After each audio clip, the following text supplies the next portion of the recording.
You know, I was talking about Cocteau twins, the Scottish 80s and 90s band, and about how they're re-releasing their 1986 Collab album with the late ambient producer-composer Harold Budd on vinyl. The album's called The Moon and the Melodies, and it's basically a more ambient Cocteau twins, but with sections of Elizabeth Fraser's vocal splendor on display. Very interesting pairing, and fitting given Cocteau twins already having some ambient passages in some of their songs by the time of that release. That collab album was released just after Victorialand, their fourth album, and just before Bluebell Knoll, their fifth album, which came just before their most popular album, Heaven or Las Vegas. That one kicks off with Cherry Colored Funk, arguably the greatest dream pop song of all time, no lie. But as I was thinking about the re-release of this collab, I was thinking, what is it about Cocteau twins that's so damn irresistible? Like for me, during my earlier phases of my musical journey, I got into Heaven or Las Vegas through a friend in the mid-2000s, and then I got into the third album, Treasure. That's the one with Lorelei.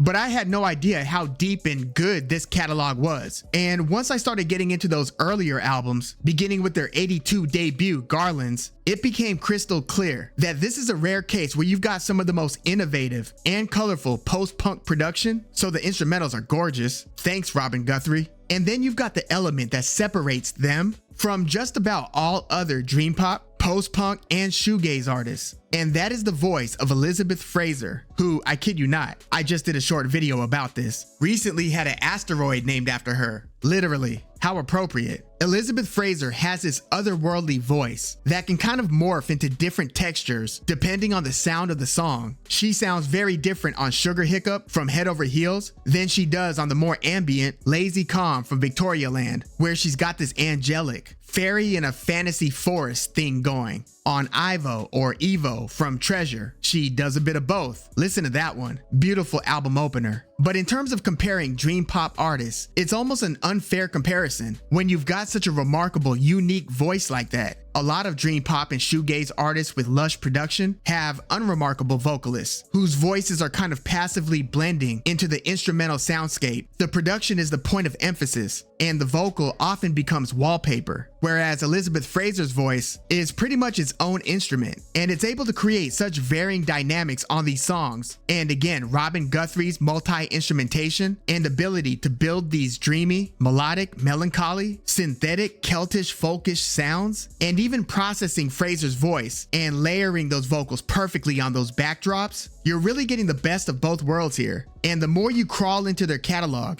the more holy shit moments you'll undoubtedly run into. The word that keeps on resurfacing in my mind is enchanting. I feel transported when I listen to them. And now, instead of being Heaven or Las Vegas dominant in my Cocteau Twins listenership, I find myself changing my mind on what my favorite album of theirs is. Sometimes it's Head Over Heels, other times it's Victorialand. For a while it was Bluebell Knoll. That's when you really know you got something awesome. And when I'd released a couple short videos on Cocteau Twins, one about Elizabeth Fraser's new project, a duo called Sun Signature, who released an EP in 2022, and then a video about Fraser having the asteroid named after her. Once I released those, I got some excellent comments from some of you with different Cocteau Twins recommendations, some unreleased stuff, some of Fraser's non-Cocteau Twins vocal performances. The highest profile one is probably Massive Attack's Teardrops, although a couple of you pointed to This Mortal Coil. But yeah, please let me know. 1, your favorite Cocteau Twins album, and 2, give me your 3 favorite Cocteau Twins songs. Also, if there's any non-album Cocteau Twins material or from any of their members that you'd recommend, let me know that as well. And again, they are re-releasing that Ambient, The Moon and the Melodies collab album with the 70s ambient producer Harold Budd, who passed away in 2022.